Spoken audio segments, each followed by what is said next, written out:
अस्सलाम वालेकुम, welcome to video with Mahak. Hope you are all doing well. तो students, हमारे जो है लेक्चर नंबर 4 कंप्लीट हो चुके थे। आज हम लेक्चर नंबर 5 देखेंगे। It's a byte stuffing. What is byte stuffing? Sometimes special characters SOH और EOT, जो कि प्रीवियस में हम इसका स्टैंड भी देखा थे, इसको देखा थे स्टार्ट ऑफ द हेडर और end of tail may appear in the data and as a part of data they will be misinterpreted as framing data. तो इस this solution to this problem is byte stuffing. तो इसकी क्या solution क्या होगा? Bite stuffing होगा। अगर हम इसमें देखें, there are two types of data stuffing. Data stuffing के टू टाइप्स हैं। अब डेटा स्टफिंग की टू टाइप्स कौन सी हैं स्टूडेंट्स? ये भी MCQs के लिए और शॉर्ट क्वेश्चन के लिए आपका मोस्ट इंपॉर्टेंट चैप्टर है। दैट्स वाई आपने इसको लेक्चर को नहीं स्किप करना। डेटा स्टफिंग की टू टाइप्स हैं। अब कौन सी हैं? बाइट स्टफिंग और बिट स्टफिंग। बाइट स्टफिंग और बिट स्टफिंग देख लेते हैं। Byte stuffing refers stuffing with characters oriented hardware. अब बाइट स्टफिंग जो है इसमें क्या आते हैं? आपके कैरेक्टर्स आते हैं। And bit stuffing refers to bit oriented hardware. It's a word. Bit में ये क्या आएंगे? बिट स्टफिंग में वर्ड्स आएंगे। Byte stuffing translates each reserved byte into two unreserved bytes. For example, it can use ESC, escape, as prefix followed by X for SOH.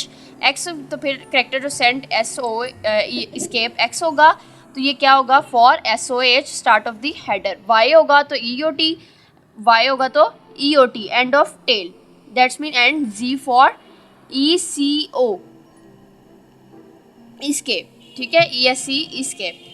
Next हमारे पास receiver then replaces each occurrences. ये जो है वो change कर देगा, जैसा कि मैंने आपको बता दिया है। Character in data SOH use होगा तो escape X, EOT होगा, escape Y, इस तरह करके मैंने आपको बता दिया। नेक्स्ट पे आप देख लें हमारे पास क्या आता है? Transmission errors. ट्रांसमिशन एरर्स में occur due to different causes. For example, interference or power surges may destroy data during transmission. अब क्या करता है? ड्यूरिंग ट्रांसमिशन क्या होगा? डाटा डिस्ट्रॉय हो जाएगा। ट्रांसमिशन एरर्स हैं, in result of which the bits are lost और the bit value may be change. Error detection and correction. जब एरर्स आ गया उसको एरर को डिटेक्ट भी करना है, और एरर को डिटेक्ट करेंगे तो देन ही हम करेक्ट करेंगे। To detect and correct errors, frames include additional information which is inserted by the sender and checked by the receiver. क्या करेंगे? जो कि क्या होगा? सेंडर जो है वो इंसर्ट करेगा डेटा को और चेक कौन करेगा? Checked by the receiver side, और रिसीवर साइड पर चेक्ड होगा। In this way incorrect data can be rejected. जो मतलब रॉन्ग डेटा होगा वो क्या हो जाएगा? रिजेक्ट हो जाएगा। Also the incorrect data can be corrected and accepted. और फिर वो क्या करेगा? जो इनकरेक्ट डेटा होगा, जो रिजेक्ट किया हुआ होगा, रिजेक्ट डेफिनेटली वही डेटा होगा जो इनकरेक्ट होगा। इनकरेक्ट डेटा को वो क्या करेगा? फिर उसके बाद उसको करेक्ट करेगा और उसको एक्सेप्ट करेगा। देन हमारे पास आता है पैरिटी चेकिंग। पैरिटी चेकिंग में हम देख लेते हैं to detect the error there are different schemes in which parity checking is also commonly used. Error को डिटेक्ट करने के लिए बहुत सी डिफरेंट स्कीम्स यूज होती हैं। पैरिटी चेकिंग जो है ये कॉमनली यूज है इसका। And parity checking, parity refers to the number of bits set to 1 in the data item. क्या सेट कर देता है? Bit number of bits 1।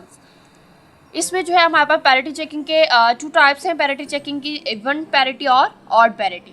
In an even parity the number of ones in data should be an even number. जो ones number of once होंगे वो क्या होंगे?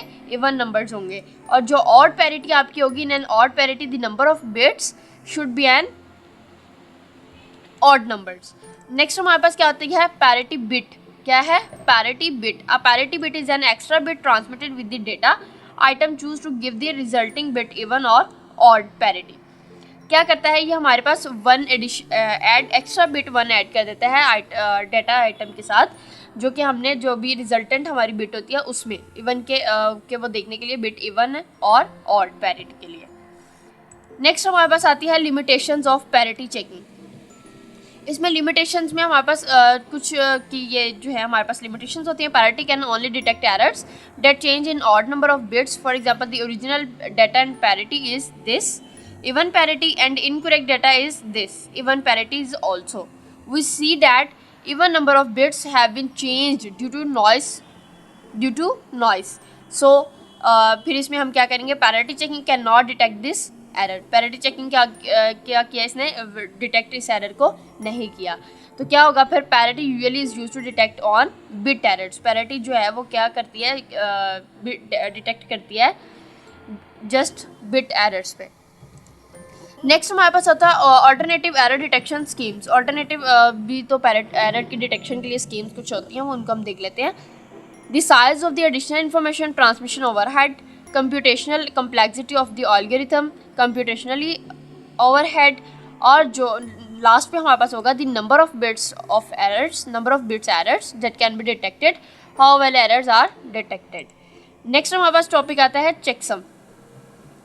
Checksum में हम देख लेते हैं second procedure is use to detect errors is checksum. Second procedure क्या है जो कि इस्तेमाल क्या करता है डिटेक्ट एरर्स के लिए, checksum. In this procedure data is treated as a sequence of integers and their arithmetic sum is computed and the carry bits are added to the final sum. Carry bits क्या add कर देंगी किसमें, final sum में, it's mean end of the tail पे। तो ये जैसा कि फिगर में आप देखें, ये लास्ट पे आपका क्या है 2e, तो क्या ऐड किया उसने, एक्स्ट्रा जो है आपकी कैरी बिट ऐड कर दी फाइनल सम में।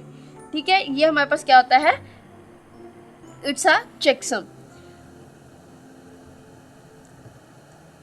ये चेकसम है हमारे पास। नेक्स्ट पे हमारे पास आता है CRC।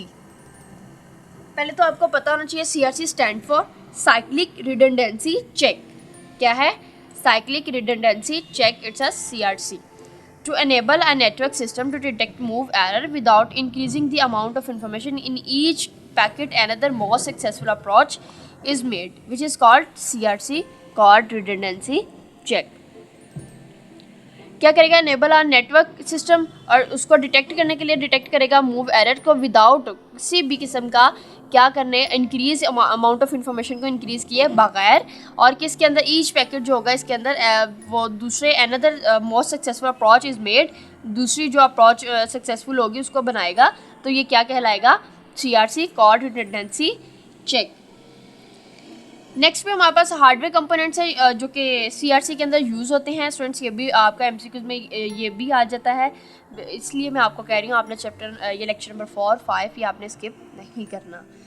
हार्डवेयर कंपोनेंट्स जो यूज़ होते हैं CRC के अंदर वो कौन से हैं, 2, शिफ्ट रजिस्टर और एक्सक्लूसिव और एक्स और यूनिट।